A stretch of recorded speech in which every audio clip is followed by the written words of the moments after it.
आपके पितर, आपकी मृतक आत्मा को शांति मिलेगी, मुक्ति मिलेगी। यदि आपका किया गया श्राद्ध बिगड़ गया तो महाराज आपके पितर ना तो तृप्त होंगे, ना उनको मुक्ति मिलने वाली है। ये हमारे शास्त्र कहते हैं, ये वेद कहते हैं। गया जी का जो श्राद्ध होता है वो दो तरह से होता है, और दो प्रकार के श्राद्ध समाज में होते हैं। बोले कैसे? एक तो होता है अपात्रक श्राद्ध और एक होता है सपात्रक श्राद्ध। अपात्रक श्राद्ध यदि किसी ने कर दिया, उस श्राद्ध को तुम चाहे 5 लाख रुपए की दावत कर देना, 5 लाख रुपए का भोजन बनवा के हजारों लोगों को खिला देना, लेकिन उससे कोई भी आपका पितर तर्पित नहीं होगा, कोई मुक्त नहीं होगा। क्यों? क्योंकि उस श्राद्ध का, उस भोजन प्रसाद कराने का आपने जो नियम है, जो पात्रक वाली बात आ गई कि पात्रता है, जो ब्राह्मण श्राद्ध खाने वाला हो, ब्राह्मण भी श्राद्ध खाने के लायक हो, यदि उस ब्राह्मण ने खा लिया तब तो पितरों का तर्पण हो गया। तो यदि आपने गलत ब्राह्मण को खवा दिया तो तुम हजारों की लाइन लगा के ब्राह्मणों को खिला दो, उससे कोई कल्याण नहीं होगा। तो कैसे? बोले ब्राह्मण ब्रह्मनिष्ठ होना चाहिए, शिखा शूद्र वाला होना चाहिए। दूसरी बात, यदि ब्राह्मण आपके यहाँ श्राद्ध पाने के लिए आमंत्रित होके आया है तो आप उस ब्राह्मण को आसन पर बिठाएं, खड़े होकर के भोजन न करें। आजकल तो श्राद्ध भी बफर सिस्टम में चल रही है, रख दिया, बोले अपने हाथ से महाराज पाओ जाओ। श्राद्ध को बड़ी श्रद्धा से करना चाहिए। क्यों भाई? जब तक श्राद्ध में श्रद्धा नहीं होगी वो श्राद्ध नहीं है, क्योंकि श्रद्धा से बना हुआ है श्राद्ध।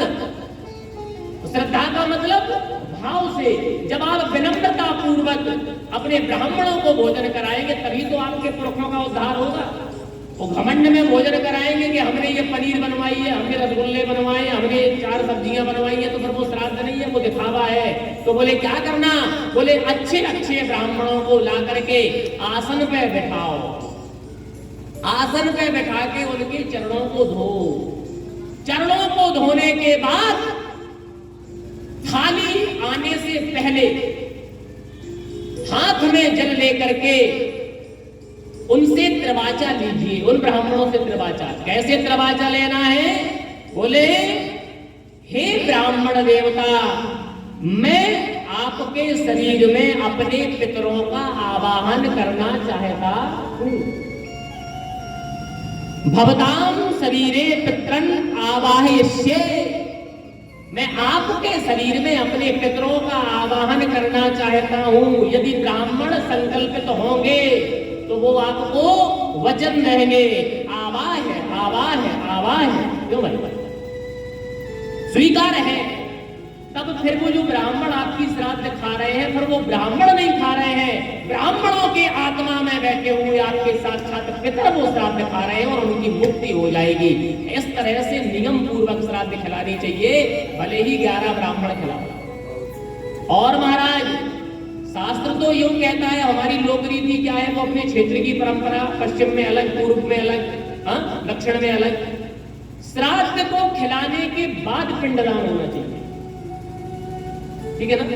वेद कह रहा है, शास्त्र कह रहा है, श्राद्ध को खिलाने के बाद यदि आप पिंडदान करते हैं तो आपके पितर गारंटीड 110% तर जाएंगे।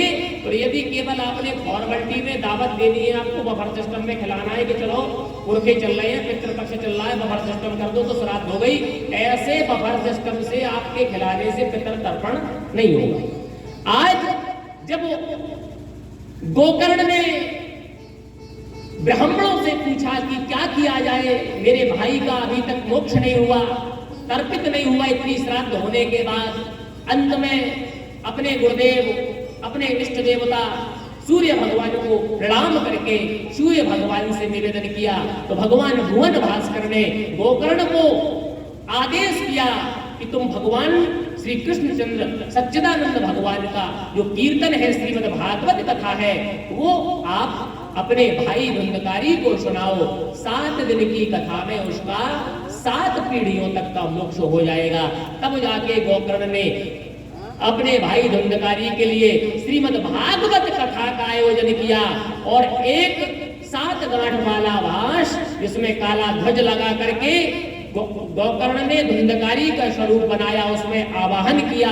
7 दिन में 7 गांठें क्रमशः चटकती चली गई और जैसे ही कथा का विश्राम हुआ, उस बांस की गांठों के चटकने के बाद दिव्य रूप में धुंधकारी प्रेत आत्मा से मुक्त होकर के देव स्वरूप को, देवत्व को प्राप्त होकर के सुंदर स्वरूप में आकर के भगवान की स्तुति कर रहा है। भगवान नारायण के दूत आए, यमदूतों को पीछे हटा दिया गया।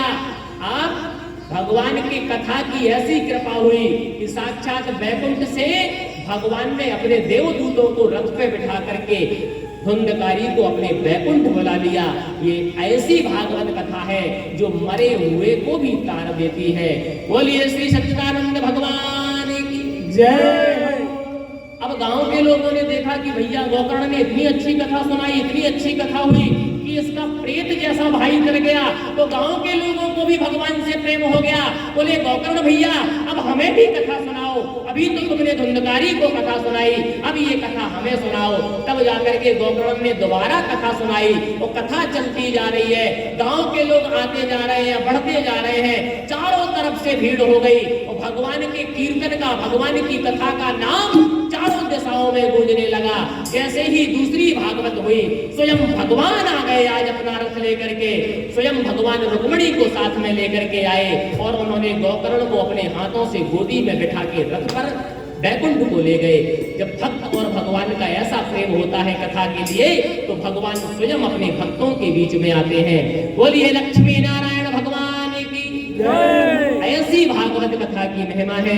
आज प्रथम दिवस है, मंगलाचरण है। आप सब लोग भी समय से अपने घर को जाएं। कल माताओं भाइयों